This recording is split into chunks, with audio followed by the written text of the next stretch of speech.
নমস্কার সবাইকে, আপনারা দেখছেন স্মার্ট নলেজ ইউটিউব চ্যানেল। তো বন্ধুরা, ওয়েস্ট বেঙ্গল পুলিশের একটা বড় আপডেট রয়েছে। তো বন্ধুরা, কিছুদিন আগে চেয়ারম্যান স্যারের সঙ্গে আলোচনা হয়েছে, ঠিক আছে, ডেপুটেশন ছিল, আশা করি আপনারা সকলেই জানেন। তো চেয়ারম্যান স্যার কিন্তু অনেক কিছু কথা বলেছেন, তো আশা করি আপনারা এর আগের ভিডিওটি আমরা দেখেছেন। তো বর্তমানে একটা ব্রেকিং আপডেট আসছে, ওয়েস্ট বেঙ্গল পুলিশ এসআই এবং কলকাতা পুলিশ এসআই, তো একটা গুরুত্বপূর্ণ আপডেট রয়েছে, নতুন ভ্যাকেন্সি প্রকাশিত হচ্ছে খুব শীঘ্রই, এমনটা একটা গুরুত্বপূর্ণ আপডেট উঠে আসছে। তো আজকে আমরা এই ভিডিওতে বিস্তারিত সম্পূর্ণ আলোচনা করব। সঙ্গে থাকুন, ভিডিওটি শেষ করে দেখুন। চ্যানেল নতুন দর্শক অবশ্যই চ্যানেলটিকে সাবস্ক্রাইব করুন, সঙ্গে অবশ্যই রাখবেন পর্যন্ত যে কোনো সরকারি বেসরকারি সবার আগে চাকরির খবর আপডেট পাওয়ার জন্য। তো বন্ধুরা, কিছুদিন আগে চেয়ারম্যানের সঙ্গে আলোচনা হয়, আশা করি আপনারা সকলে জানেন, ডেপুটেশন ছিল কিছুদিন আগে। তো পিআরবি চেয়ারম্যান স্যার কিন্তু অনেক কিছু কথা বলেছেন এই বিষয়ে। ডব্লিউপি যে examination, WP Kolkata police examination কবে নাগাদ হবে এই বিষয়ে কিন্তু কোনো রকম কিন্তু আপডেট দেয়নি স্যার। কারণ ব্যাপারটা হচ্ছে, এই যে ওবিসি, আশা করা যায় কিন্তু ওবিসি কেস খুব শীঘ্রই মিটে যাচ্ছে। এই যে সামনে 14 তারিখ কিংবা 15 তারিখ কিন্তু সুপ্রিম কোর্টে হিয়ারিং রয়েছে, ঠিক আছে, এই মাসে কিন্তু 14-15 তারিখ কিন্তু হিয়ারিং রয়েছে সুপ্রিম কোর্টে ওবিসি মামলা। তো আশা করা যায় খুব শীঘ্রই একটা গুরুত্বপূর্ণ আপডেট পাওয়া যাবে।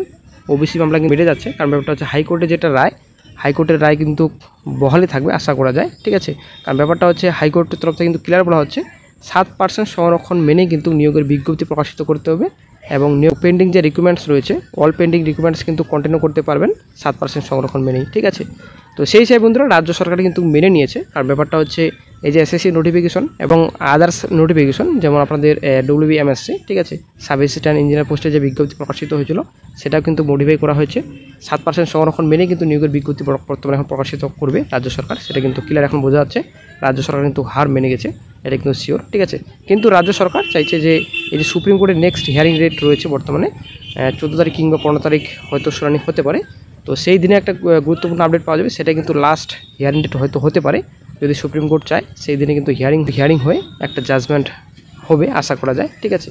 তো কলকাতা পুলিশ সাব ইন্সপেক্টর এবং ডব্লিউপি সাব ইন্সপেক্টর এক্সাম কিন্তু এবার নতুন করে হবে, নতুন প্যাটার্নে হবে, এটা কিন্তু স্যার কিন্তু বলেছেন, আশা করি আপনারা জানেন নতুন প্যাটার্নে কিন্তু হবে, এমনটা কিন্তু গুরুত্বপূর্ণ আপডেট কিন্তু পাওয়া যাচ্ছে বর্তমানে। তো চেয়ারম্যান স্যার কিন্তু অনেক কিছু কথা বলেছেন এই বিষয়ে, যে আপনাদের ডব্লিউপি এক্সামিনেশন, কেপি এক্সামিনেশন, তো ডব্লিউপি কেপি এক্সামিনেশন সেপ্টেম্বর মাস নাগাদ কি ধরা যায়, এই বিষয়ে কিন্তু আলোচনা হয় চেয়ারম্যান স্যারের সঙ্গে। একটাই কথা বলেছেন স্যার, যে উপর থেকে যদি কোনো রকম যদি সিগন্যাল না আসে, আমরা কিন্তু কোনো রকম এক্সামিনেশন নিতে পারবো না, ঠিক আছে, এই হচ্ছে ব্যাপার। তো এটাই হচ্ছে মেন একটা পয়েন্ট, রাজ্য সরকার যদি কোনো মতো সিগন্যাল না দেয়, কোনো রকম এক্সামিনেশন হবে না। তবে আশা করা যায় ওবিসি তো মিটে গেল অলরেডি বলা চলে, কারণ 70% সংরক্ষণ মেনে কিন্তু কোনো রকম হবে না, সরকার এখানে হার মেনে গেল বলা চলে, ঠিক আছে। তো কেপিএসআই এবং ডব্লিউপিএসআই নতুন নিয়োগের বিজ্ঞপ্তি প্রকাশিত হচ্ছে খুব শীঘ্রই, বেশি দিন আর সময় নেই। এই যে কেস, আশা করা যায় খুব শীঘ্রই মিটে যাচ্ছে, মিটে গেছে বলা চলে। তো খুব শীঘ্রই কিন্তু হয়তো কেপি এক্সামিনেশনের পর কিংবা মাসের পরে কিন্তু বিজ্ঞপ্তি প্রকাশিত করবে পিআরবি কেপিএসআই। এখানে মোটামুটি 700-র কাছাকাছি কিন্তু ভ্যাকেন্সি রয়েছে, 700+ রয়েছে যদিও। এবং ডব্লিউপিএসআই কিন্তু বিজ্ঞপ্তি প্রকাশিত হবে, ভ্যাকেন্সি কিন্তু ভালো রয়েছে, 800+ কিন্তু ভ্যাকেন্সি রয়েছে, ঠিক আছে, 800+ ভ্যাকেন্সি আসার অনেকটাই সম্ভাবনা রয়েছে। তো বন্ধুরা, নতুন নিয়োগের বিজ্ঞপ্তি ডব্লিউপি এবং কেপি, তো এ বিষয়ে কিন্তু স্যারের সঙ্গে আলোচনা হয়, এবং স্যার কিন্তু এই বিষয়ে বলেছিলেন যে অনগোয়িং প্রসেস চলাকালীন কিন্তু বিজ্ঞপ্তি বেরোতে পারে, এই আপডেটে কিন্তু স্যার বলেছিলেন। তো বিজ্ঞপ্তি কিন্তু প্রকাশিত হবে। আর পিআরবির কিন্তু আপনারা দ্রুতগতি জানেন, পিআরবি যদি একবার স্টার্ট করে তো কিন্তু থামাতে পারবে না কেউ, কারণ পিআরবির রিক্রুটমেন্ট প্রসেস কিন্তু দ্রুত, 1 থেকে 2 বছরের মধ্যে কিন্তু প্রসেস কিন্তু কমপ্লিট করে দেয় পিআরবি। এটা কিন্তু একটা ভালো খবর সকল চাকরি প্রার্থীদের জন্য। পিআরবি বর্তমানে যদিও বসে রয়েছে, এটা ঠিক, পিএসসি কিন্তু বসে নেই। তো পিআরবি যদি একবার স্টার্ট হয়, কারণ পুলিশ মন্ত্রী নিজে স্বয়ং রাজ্যের মুখ্যমন্ত্রী মাননীয় মমতা ব্যানার্জি, তার জন্য কিন্তু এত লেট হচ্ছে, ঠিক আছে, এত ঢিলমি দিচ্ছে পুলিশ নিয়োগে। তো দেখা যাক কী গুরুত্বপূর্ণ আপডেট নেক্সট স্টেপ পাওয়া যায়, যখনই গুরুত্বপূর্ণ আপডেট পাওয়া যায় সঙ্গে সঙ্গে চ্যানেলে আপডেট দিয়ে দেওয়া হবে।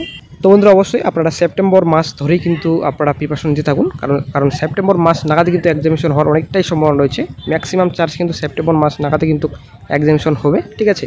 কারণ ব্যাপারটা হচ্ছে, ওবিসি তো প্রায় মিটে গেল বলা চলে, তো সেপ্টেম্বর মাস নাগাদ এক্সামিনেশন হওয়ার অনেকটাই চান্স, ঠিক আছে। আপনারা অবশ্যই প্রিপারেশন নিতে থাকুন, প্রিপারেশন আপনারা ছেড়ে দিবেন না, আপনারা ডিমোটিভেট বন্ধুরা একদম হবেন না, কারণ ব্যাপারটা হচ্ছে সেপ্টেম্বর মাস নাগাদ এক্সামিনেশন হওয়ার অনেকটাই সম্ভাবনা রয়েছে, প্রবল সম্ভাবনা রয়েছে। দেখা যাক কী গুরুত্বপূর্ণ আপডেট নেক্সটে পাওয়া যায়, যখনই গুরুত্বপূর্ণ আপডেট পাওয়া যায় সঙ্গে আপডেট দিয়ে দেওয়া হবে।